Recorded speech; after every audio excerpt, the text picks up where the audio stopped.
Magandang gabi mga kaibigan, mga kababayan at mga kapatid. Napakalungkot pong balita sapagkat isa na naman pong pangyayari ang naganap, mga kaibigan, mga kapatid. Katulad po ng nangyayari noong December po ang nakaraang taon sa Paniqui, Tarlac, kung saan isa pong pulis ang pinatay ang mag-inang Gregorio.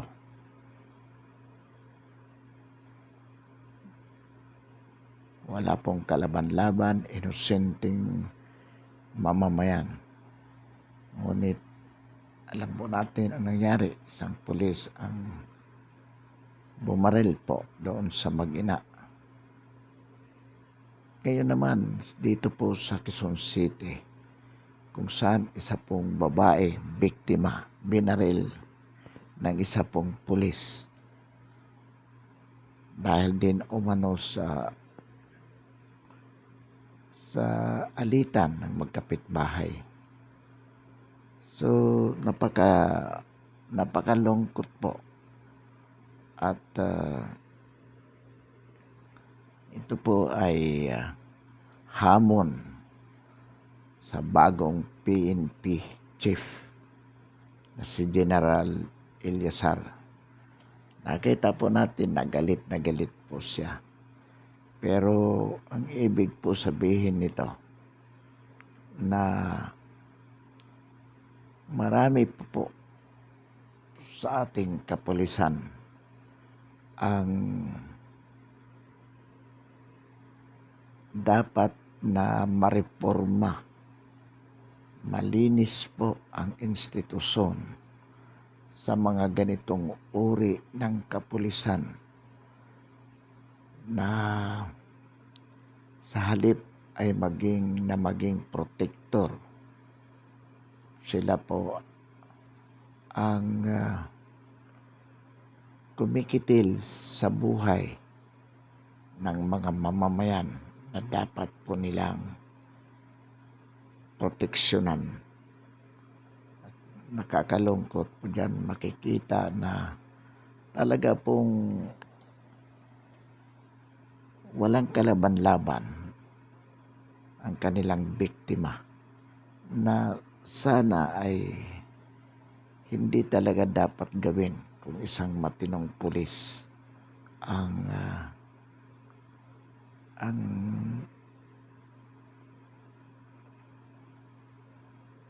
taong ito. Samantala po kabaliktaran naman doon sa pangyayari ng binubugbog ng isang babae ang isang traffic enforcer na hindi man lamang po gumaganti. Gayong ang babae pa lang yon ay napag-alaman na isang drug courier o tagapagdala po ng mga shabu. Samantalang dito ang traffic enforcer sa katakot-takot po na mambubugbog ng isang babae ang ginawa, hindi po lumaban. Dito walang ginagawa ang kanilang biktima, binaril. So makikita po natin kung anong values ng mga pulis na ito na gumawa ng ganitong kahindik-hindik na krimen. Kaya muli po ang ating panawagan kay Ginoong Eliazar. Alam po natin, hindi ito kasalanan ng buong PNP. Hindi po. Ito ay kasalanan ng mga mangilan-ilang elemento sa institusyon na dapat ay maalis o dapat ay inalis na. Kaya ito ay hamon sa bagong PNP chief na maiwasan muli ang ganitong mga pangyayari. At kaugnay po sa ganitong balita,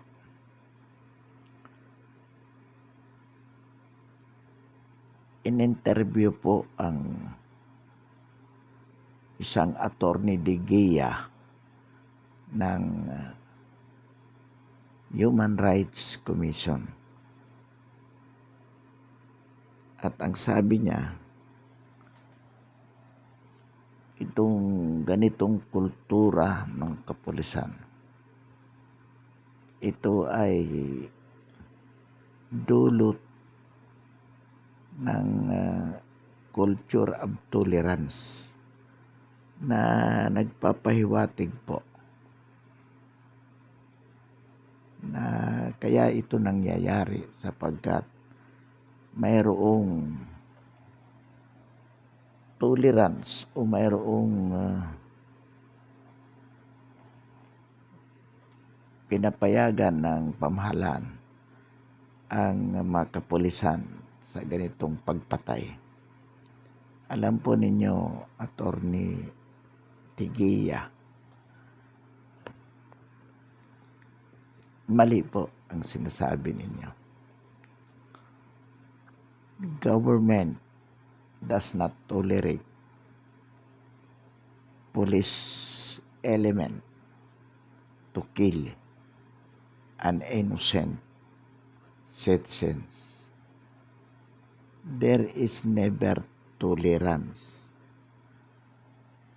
Kung ang ibig mong sabihin, yung kautusan ng Pangulo sa mga kapulisan na patayin ang mga drug lords, mga drug addicts na lumalaban kapag inaaresto, o patayin ang mga CPP, NPA, NTF na lumalaban kapag inaaresto. Yan po, as a lawyer, you ought to know na tama po yan. Iyon ang sinasabi po ng ating Pangulo. And it is, as you know, killing the persons in defense of the police elements effecting the arrest against these criminals, mga drugs, personalities, mga rebel terrorists. If they are going to fight the arresting police officers, then the president ordered them to kill. Because in fact, even without the order coming from the president, it is a protocol for the police officers to kill these criminals and defend of themselves. Pero hindi kailanman tinotolerate ng pamahalaan o ng administrasyong ito ang pagpatay ng mga pulis sa mga inosente nilang biktima. Kaya mali, Attorney de Guia, ang sinasabi mo na kaya nangyayari itong kaso sa Panikit Tarlac, sa mga Gregorio at itong sa Quezon City dahil sa tolerance. You are injecting into the minds of the public na mayroong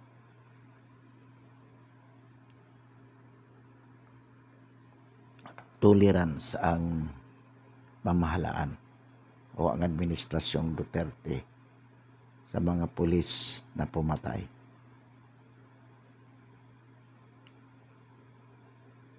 The tolerance na sinasabi mo, naulit natin doon sa mga rebelde at mga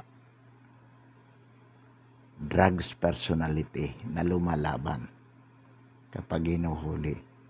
Pero pagdating doon sa mga pagpatay ng pulis, sa mga biktima na walang kalaban-laban, hindi naman drugs personality, hindi naman rebelde, basta pinapatay ng pulis, we do not tolerate it. We do not.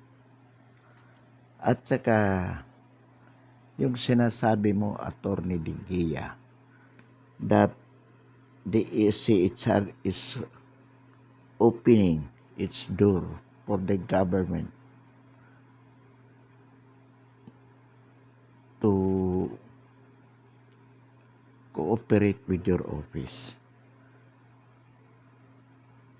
Binubuksan nyo ang pintuan ng CHR sa pamahalaan upang makipagtulungan sa inyo para protektahan ang human rights. Yan ay maling premise. In the first place, the CHR as a government institution is a part of the government. Hindi ito hiwalay na ahensya ng pamahalaan. Ang sinasabi niyo, independent kayo from the government, katarantaduhan yan. Kaya, ang konsepto nyo, you are guarding against the government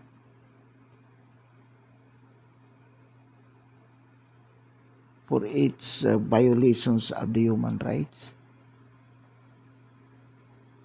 You are an CHR is an agency of the government taking good care of the human rights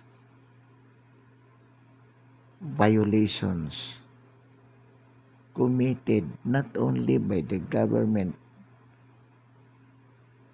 personnel but by private citizens as well.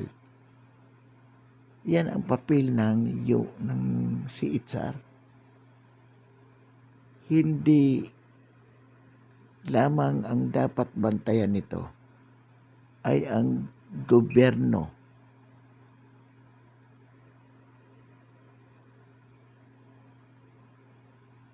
against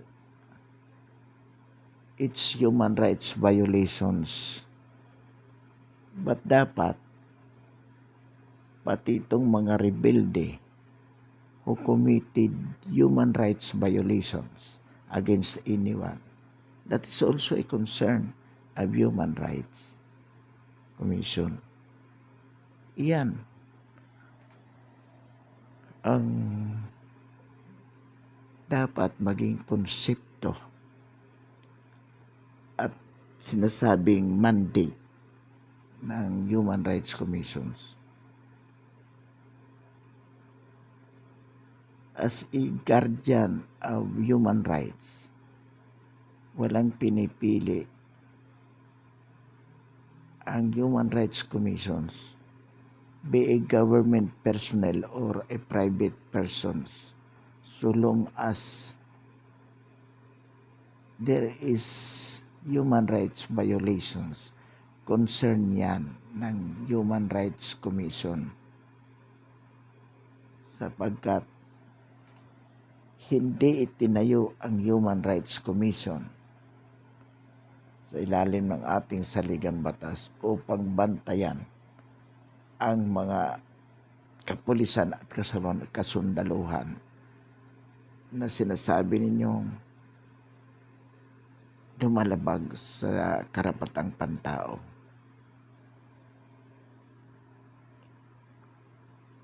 Sa halip ito ay itinayo in, i- upang bantayan to serve as guardian in general against any human rights violations by both public and private personnel. Yan po ang mandato ng Human Rights Commission. Kaya dapat kapag ang mga rebelde ay pumatay, ang mga drug pushers ay pumatay ng mga kasundaluhan, iniimbestigahan nyo rin. Hindi yung ang iniimbestigahan nyo kapag pulis at sundalo ang nakakamatay ng mga kriminal, iniimbestigahan nyo para ma-prosecute itong mga kasundaluhan at mga kapulisan. Take note that as an agency of the government, you have to cooperate with the government. Nakikipagtulungan kayo sa gobyerno sa programa nito na to preserve peace and order. And it being lawful for police officers to kill their victims if their lives are in danger from these victims, then you should not condemn the police in that case. And what is being condemned is if these police officers are killing the innocent victims or even criminals, so long as these criminals are not putting the lives of the arresting officers in danger, walang karapatan na patayin ng pulis yung kanilang biktima. At ito ang dapat bantayan. So yan po ang sinasabi natin. Kaya po natin ito pinupuna sapagkat ayaw po nating ma-inject sa utak ng sambayanan. Katulad ng sinasabi ninyo na kaya nangyayari itong ganitong uri ng patayan sapagkat may tolerance. Wala pong tolerance. At ang CHR, matagal na po nating sinasabi yan. You are a part of the government, therefore, you cooperate with the government. Kung may mali, tulad ng kay Nuisca, ito na may itong ngayon, well, okay. Talaga naman pong pinaparusahan niya ng gobyerno. Alam naman natin, ngayon, isa pa sa narinig natin yung sinasabi niyo, kasi wala namang nangyayari sa mga kaso o mabagal ang hustisya sa bahagi ng gobyerno para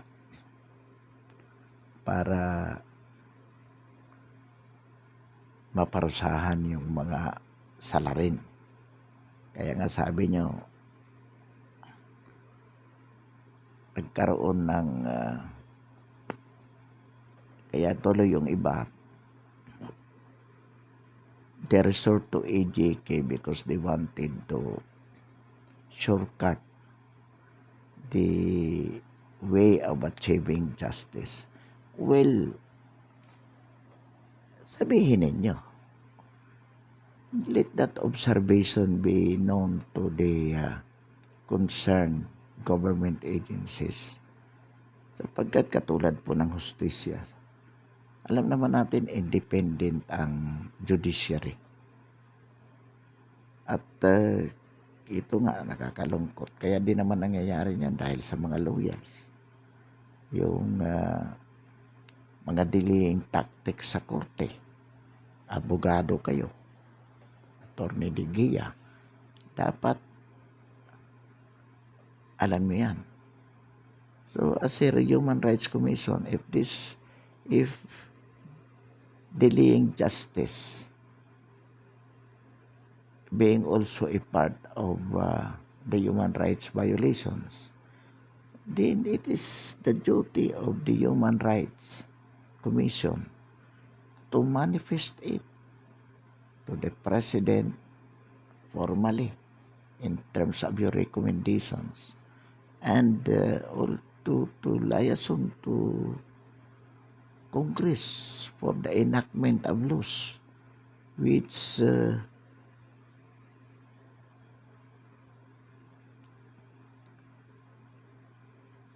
of course in coordination with the Supreme Court, which would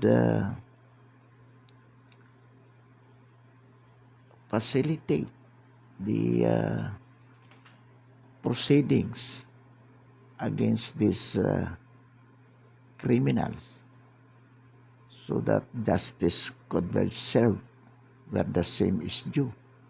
Yun po. Hindi kayo, as a Human Rights Commission, ito ang tingnan ninyo. Hindi yung panay atake kayo sa gobyerno na ang tingin nyo sa administrasyon ay kalaban. Hindi tama. Bilang guardian of human rights, dapat tingnan nyo ang lahat ng ito. At gumawa kayo ng paraan. Iparating sa mga ahensyang kinaukulan. Kaysa naman yung ang tingin nyo sa administration ay kalaban dahil mamamatay tao. At ito din ang gusto nyong i-project sa sambayan ng Pilipino. Hindi po tama yan. Hindi tama yan.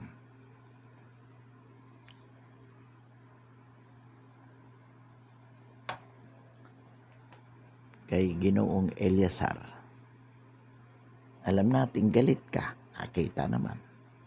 Pinagduduro mo, halos suntakin mo yung pulis. Pero ang mahalaga ngayon, nakikita natin na may mga ganong uri pang kapulisan. So itong values education for the respect of human rights by the police elements should be given an utmost importance. Nang sa ganon ay tuloy-tuloy na mabago ang pananaw ng ibang mga kapulisan. At kung mayroong mga paglabag sa karapatang pantao committed by any police officers, dapat tanggalin na yan. Maraming gusto magpulis. Tanggalin yung mga ganyang may kaso. They have no right to stay a single second within the institution. Otherwise, they would be perpetually demeaning the PNP. Sayang yung mga pagsisikap para lang mailagay sa tama ang kapulisan kung ito ay madudungisan dahil lamang sa ilang mga eskalawag. Yan po. At ito ay dapat tuloy-tuloy na proyekto ng police institution. Yung linisin ang kanilang hanay mula sa mga masamang elemento. At sumasang-ayon din po tayo sa sinabi ni Attorney De Guia na hindi lamang ito tungkulin ng pamahalaan na maayos. Malaki pong bagay ang partisipasyon ng publiko, because the police institution itself, the PNP itself, and even the government as a whole cannot be that effective to safeguard the human rights of the citizens without the public, the people themselves, helping the government to correct whatever wrong there is in the government institution. Tayo po, ang publiko, ang salamin ng pamahalaan. Kaya dapat po tayo rin ang magiging mahigpit na pulis laban sa katiwalian, hindi lamang ng PNP elements, bagkus ng lahat ng katiwalian ng mga empleyado ng pamahalaan. Dapat po ito yung tamang paraan ng pakikipagtulungan upang makamit ang pagbabago sa ating lipunan, lalong-lalo na sa ating pamahalaan.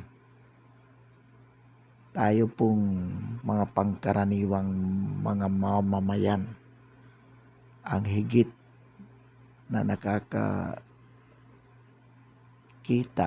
ng mga kamalian ng ating mga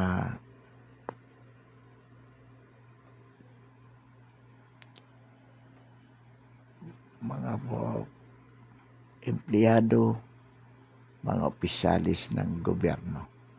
Pero ito po dapat ay gawin natin sa tamang paraan. Hindi yung dahil sa pansariling kapakanan, sinisiraan natin ang Pangulo, ang mga opisyalis sa pamahalaan. Hindi po. Dapat kung may pagkakamali, sabihin natin. Ngayon, kung alam natin na marami talagang mga gago sa gobyerno. Lalo na yung mga sa ngayon halimbawa, kahit na hindi totoong ginagawa, halimbawa ng ating Pangulo, dahil sa politika sisiraan, ito po ang hindi tama. At ito po yung kinukundina natin sapagkat hindi ito nakakatulong. Lalo po itong nakakasira sa ating pamahalaan at sa ating lipunan. Pero yung punahin po natin yung mga pagkakamali ng ating gobyerno, hindi po bawal yan, at yan po ang kahulugan ng demokrasya. Yan po ang kahulugan ng demokrasya.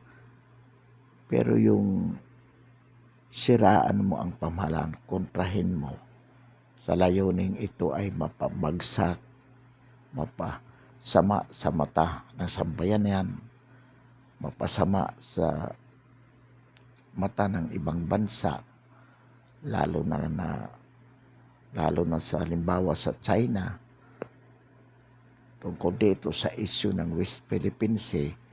Yan po ang hindi natin sinasang-ayunan. Hindi po. Pero yung punahin natin kung anong pagkakamali ang nagagawa ng isang government official or employee upang sa layuning maitama ang kanilang mga ginagawa. Yan po ay tinatawag natin constructive criticism. And we appreciate, we welcome that kind of criticism. Ang kinukundina po natin, yung kritisismo na ang layunin ay pabagsakin ang gobyerno. Pansamantala po, kasanatin ang ating talakayan ngayong gabi. Muli, maraming salamat. At bilang suporta po sa ating channel, ang ating paninindigan sa napapanahong isyu ng lipunan. Inaanyayahan po natin ay subscribe ang nabanggit na channel. Muli, marami pong salamat at magandang gabi.